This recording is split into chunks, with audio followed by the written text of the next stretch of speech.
இராஜாங்க அமைச்சரை சொல்லப்போனால் எங்களுடைய சால்ஸ், இன்னும் எங்களுடைய அமைச்சர் டெனீஸ்வரன் சொன்னது போல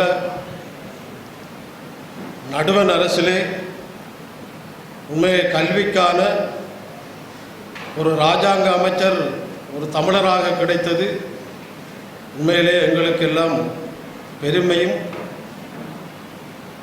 அவர் அந்த கல்விக்காக ஆற்றுகின்ற சேவை உண்மையிலே எங்களை நாங்களே எங்களுடைய அமைச்சர் என்ற ரீதியிலே நிமிர்ந்து பேசுகின்ற அந்த தன்மையையும் உருவாக்கி இருக்கிறது.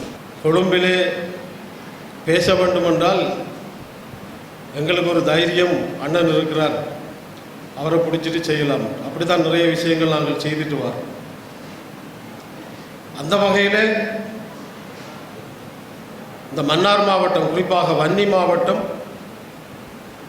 கல்வி ஒன்றுதான் பல துன்பங்களின் மத்தியிலே முளைத்து வளர்ந்து செயல்பட்டு வந்தது.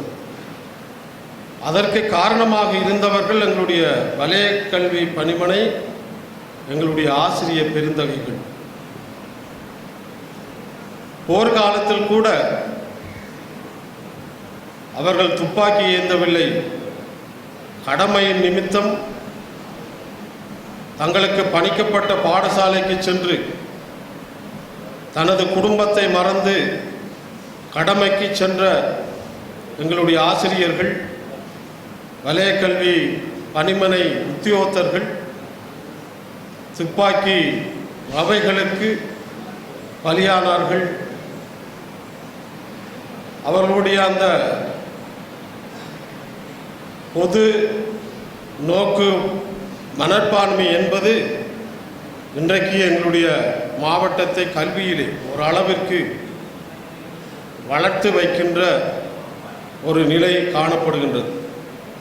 எல்லாவற்றையும் நாங்கள் துறந்தோம். இந்த கல்வி ஒன்றுதான் இன்றைக்கு எங்களுக்கு கை கொடுக்கின்ற ஒரு சொத்தாக இருந்து கொண்டிருக்கிறது. இன்றைக்கும் எங்களுடைய ஆசிரியர்கள் தன்னுடைய குடும்பத்தை, தன்னுடைய பிள்ளைகளை, தன்னுடைய அப்பா அம்மாவை கவனத்தில் மனத்தில் கொண்டாலும் கொடுக்கப்பட்ட பாடசாலைகளிலே அவருடைய பணி மிக திறமையாக இருந்து கொண்டிருக்கிறது. டெனீஸ்வரன் சொன்னது போல வெளி மாவட்டங்களிலிருந்து இங்கு வந்து செயற்படுத்துகின்ற கல்வியை கற்றுக் கொடுக்கின்ற ஆசிரியர்களுக்கு நாங்கள் இன்றைக்கும் தலை வணங்குகின்றோம். ஏனென்றால் இன்றைக்கு இந்த ஆசிரியர்கள் செய்த முயற்சி, கல்வி பணிமனை கொண்ட அந்த ஆர்வம், அந்த முயற்சி இன்றைக்கு மன்னார் மாவட்டத்திலே நல்ல சித்திகளை கொடுத்திருக்கிறது. அது 9வது இடத்திற்கு வந்தாலும் கூட அதற்கு முழு காரணமும் எங்களுடைய ஆசிரியர்களோ அல்லது கல்வி பணிமனை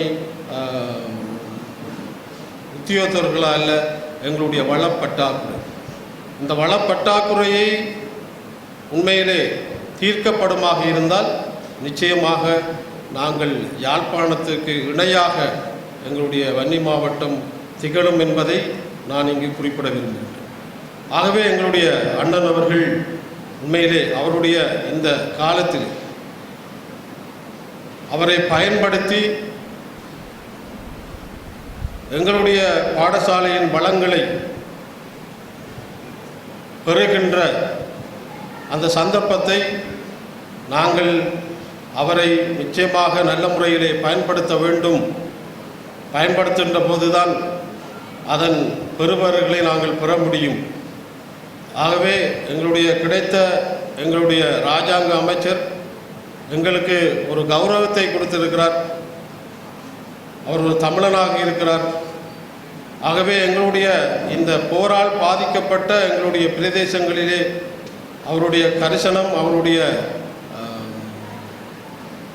ஆர்வம் இருக்க வேண்டும் என்பதை அவர் அதை செய்து கொள்வார் என்பதை நான் இங்கு குறிப்பிட விரும்புகின்றேன்.